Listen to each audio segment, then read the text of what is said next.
In this video, I'm going to show you how to set up the graph for the Natural Selection Lab. Notice that I've created a data table on an Excel spreadsheet. In the A column, I've listed generations 1, 2, 3, and 4. Then up in row 1, I've listed all the colors, and I've filled in all the data below. First thing you want to do is click and drag to select all of the data. Then you go up to the Insert tab, click on that. It's going to give you some options under Charts. You're going to want to click on the Column Chart option. It'll say Insert Column Chart.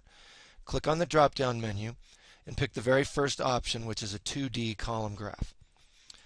Now notice here, our x-axis shows the different colors of the dots that were used in the lab. We don't want that to be the case. We want the x-axis to show the generations. So in order to make that happen, you'll want to put your mouse over one of the columns in the graph and right click, and then go down to Select Data in the menu, and then in the window that pops up you'll click on Switch Row Column. Then click OK, and now your data is graphed properly.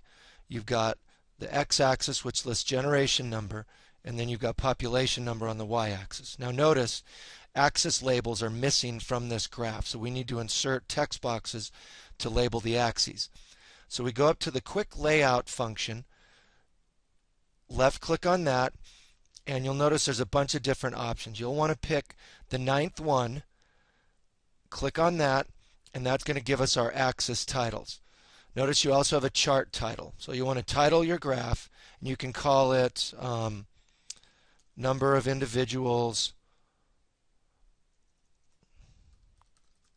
per generation, or natural selection, or something like that. Your y-axis is going to be number of individuals. Your x-axis is going to be generations, because those were the two variables. Now in order to make your graph look nicer, you'll want to make it on its own page or transfer it over to its own whole page. So the way you can do that is place your mouse in an empty area of the graph, right click, and on the menu click Move Chart, and then click on the button that says New Sheet, and you can label it whatever you want. I'm not going to do that now.